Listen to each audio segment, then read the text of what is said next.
Hey there, time for some tricks and treats. I just wanted to show you guys the first of my tricks, which is really not much of a trick, it's just a fact. I get a lot of people ask me, how do you have time to make their lunches? How do you have time to do that? Don't you have, I know you're so busy, I don't even know how you do it.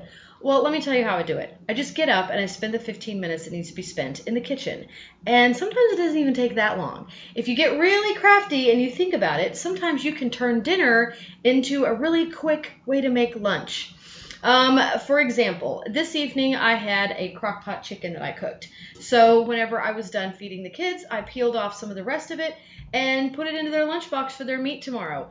Newsflash, chicken is good hot and cold. Hence, it's used for lunch meat. But it's also good fresh. So that's, one little thing that you can do. If you're eating something for dinner that you can use for lunch, throw it in there. That saves you time right there. You don't have to prep fresh food constantly for lunches.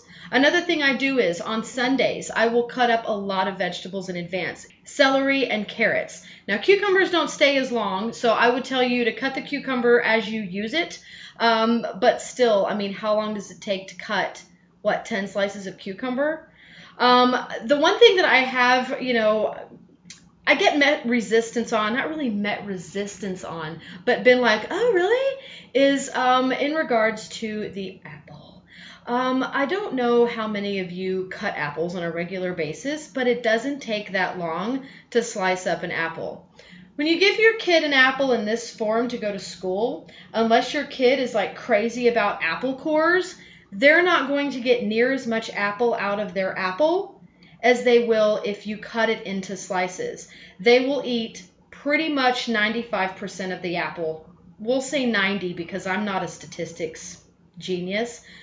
I think 90 is a safe assumption, percent of the apple, whereas they would be getting 75 to 80%, maybe even 50% to 80% of the apple, depending on whether or not you're talking about a 5-year-old eating it or a 15-year-old eating it, because I guarantee you that 5-year-old's not going to eat near as much as a 15-year-old unless you just have that apple crazy 5-year-old that just eats it to the seed, which I haven't seen a lot of those. So if you have one, this is not an issue for you. On to the next video. I'm going to show you really quickly how to cut up an apple and how quick it goes. So here's my workspace, right?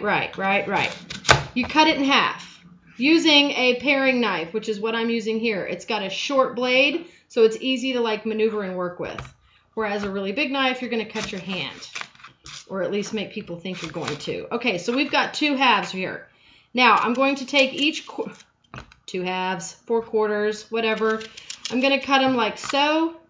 You basically just cut the middle out. Okay, this is all that is going to waste of my apple. Do you see this, folks? This is it. This is all that's getting thrown away. This is how much apple is left for your child to consume. So you cut it in half again on each end. What the deuce is that?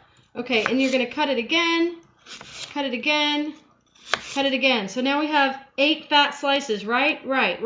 But I don't like 8 fat slices. I want 16 small slices, because I can pack that more tightly into a lunchbox and go a lot further with it. My girls are 11 and 8, so they actually split an apple because they have various food groups in their lunches during the day. This is going to be my apple. So, one complaint I hear whenever I cut up sliced apples, they're going to oxidize and they're going to turn brown. Shh, just hush. Hear me out. Whenever you cut up an apple like this, you do have to give it a little bit of extra care.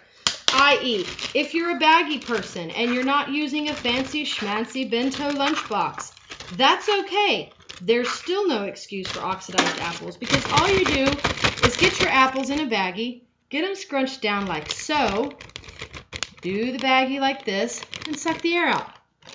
Bam. Now, there is no oxygen in the bag. You see how they're sealed? Without oxygen, you don't have as much what, kids? Oxidation.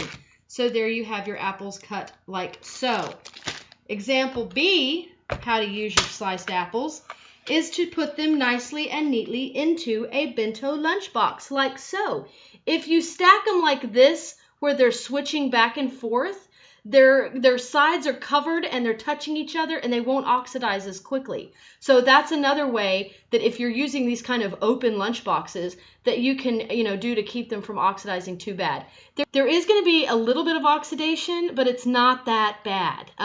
My kids aren't really picky about oxidation, so this isn't a major issue for me. But I have had people ask because they're like, how is your stuff not brown? Well, I don't know, but this is what I do, and so I guess that keeps it from getting brown. For those who are curious, this is pesto tortellini, but because of the pesto-ish nature, I have to put it in a napkin because pesto leaks. So there's that. But anyway, this goes to show you how easy it is to pack this stuff in a lunchbox. So that's all I wanted to show you. Really simple. It's not a big deal to cut up the apples. They get a lot more fruit out of their fruit, and it's not impossible to keep it from oxidizing. These I actually put in the fridge. They stay nice and cold. Keeping them at a cold temperature also helps a little bit. But that's all I do. I don't do anything special. I don't put stuff on their fruit. I don't put the lemon juice on it or whatever because I don't like lemon on my apples, so I don't think I'm going to give it to my kids.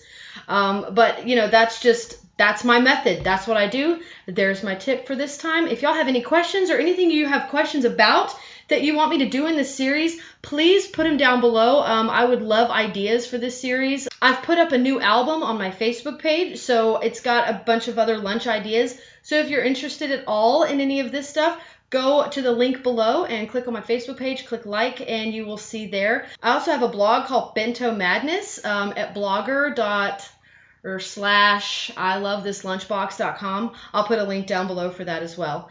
And so go check it out and let me know what you think, and let me know if you guys have any questions or something that you might want me to show you how I made that you see in their lunch boxes. I'd love to hear from you, and I will be seeing you guys again soon.